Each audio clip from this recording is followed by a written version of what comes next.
Hello, so this is Karia again, and I have another tutorial for you today. Today I'm going to be doing a tutorial on this page and how I did the how I did the shading here, getting a lot of detail, but also getting different ones, getting different effects using just a handful of colors. So I'm going to show you how I did that. At some point in the future, I will do a tutorial on this page. On what I'm doing here is I'm just doing the light source all coming from one angle. Sometimes you'll see people do a page and each item will have a light source coming from the same place. But in this case, I'm doing a universal light source where all the light is coming from the same place. And that's going to take a while to do, but at some point I'll do a tutorial on that.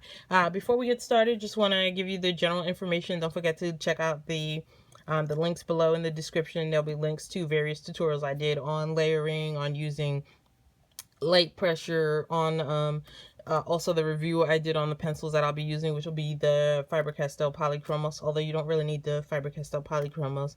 And if you can, don't forget to help support the channel by leaving a tip here, or trying out the Audible with the Audible trial below. So let's get started. So the first thing is I am using in this tutorial just using the 36 color Faber Castell travel set plus 2 extra colors. So you don't really need a lot of colors to make this work. What you do need is you do need to have a pencil that can get you a super sharp point, and this is really not that sharp because I've actually used it from the time I sharpened it.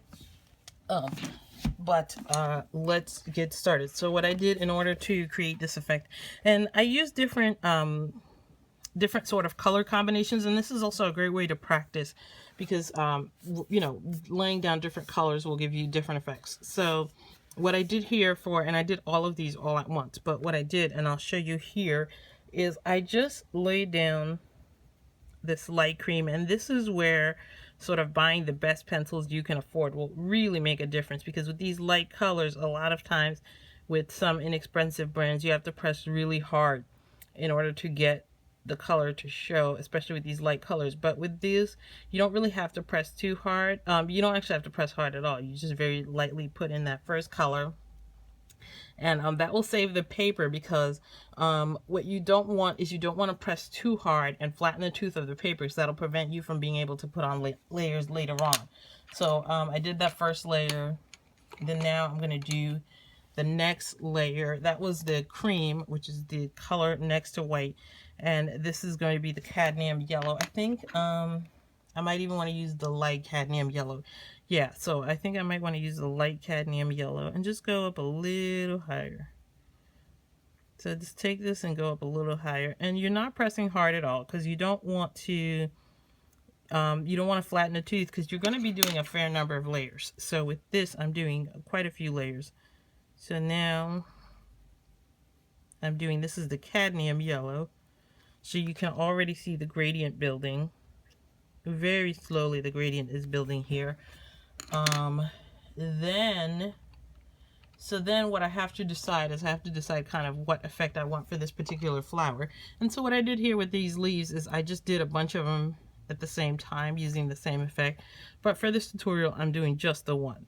So then I'm putting this this deep red down at the bottom here, and at some point the red will become an orange, and this is just dark red. So this is just dark red, and I'm just putting that at the bottom, and I don't want to push that red up too high, because as I put more colors on, it'll actually naturally push up a little higher.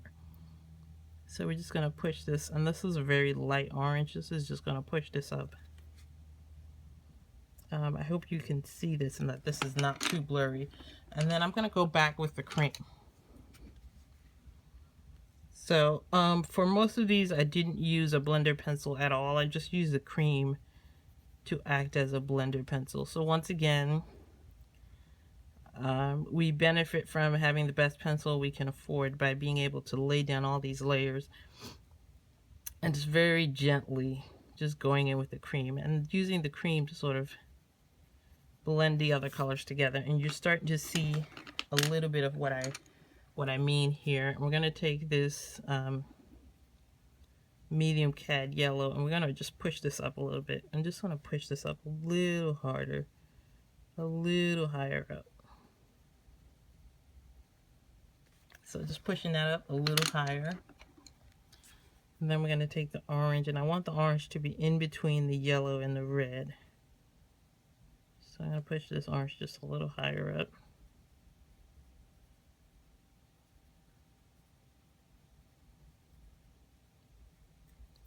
And again, using very light pressure and trying to use the sharpest point of the pencil. That's why you sometimes see me stop and turn the pencil to keep the sharp point on there.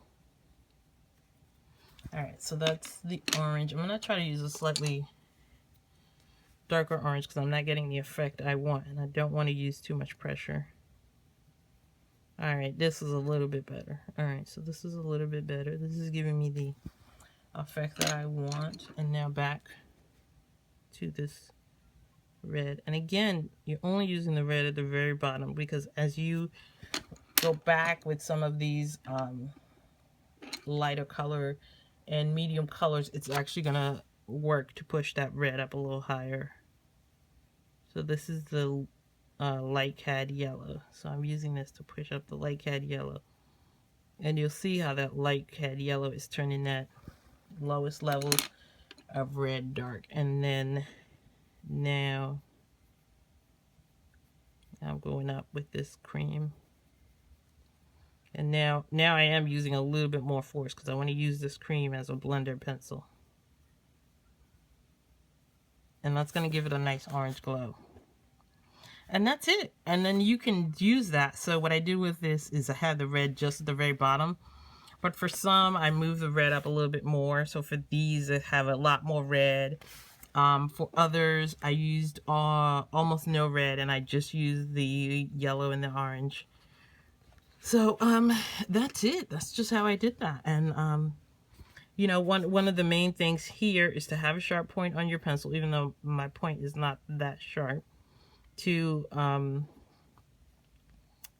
not use, you know, the red and the orange as high as you're ultimately going to want it to go, because then when you use the cream is going to push those colors up a little bit. And also not to use a lot of pressure in the early layers. Then once you get to the lighter layers, like let's say I change my mind, and the benefit of not using too much pressure is that you can then later on change your mind and say, you know what, I want this to be a little bit more orange, and this isn't as orange as I would like. You can then go back in and make it more orange. So you can go back in, make it more orange. Say that that dark red wasn't dark enough for my liking. I can go back in, still not done, and push that red just a little bit higher. And then once again, go back in with the cream and use the cream as a blender pencil.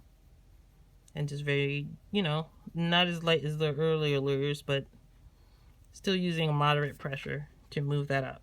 And that'll give you a deeper one than the first one I did. So that's it. And then you can use that for all your flowers. And it is going to be a little time consuming, but when you're done, you're going to have a wonderful, wonderful effect. And each one of these leaves is going to have a beautiful fall color. You don't have to use this with just I did this with a yellow orange thing. You can do this with a green. You can do this with any color that you like. And this will give you a wonderful sort of very whimsical design when you're done. And as you can see, using the exact same techniques, I produce all of these. So it's going to take me forever to finish, but when I finish, I'll do another video showing you the finished product. All right, thank you, and I hope you enjoyed this little tiny tutorial. All right, thank you, and I will see you next time. Don't forget to share with your friends. If you like the channel, subscribe to the channel, share it on Facebook, Twittergram, you know, wherever you like. If you can afford to do so and you're happy with the content, leave a tip. And I will see you guys next time. All right, have a good day. Bye.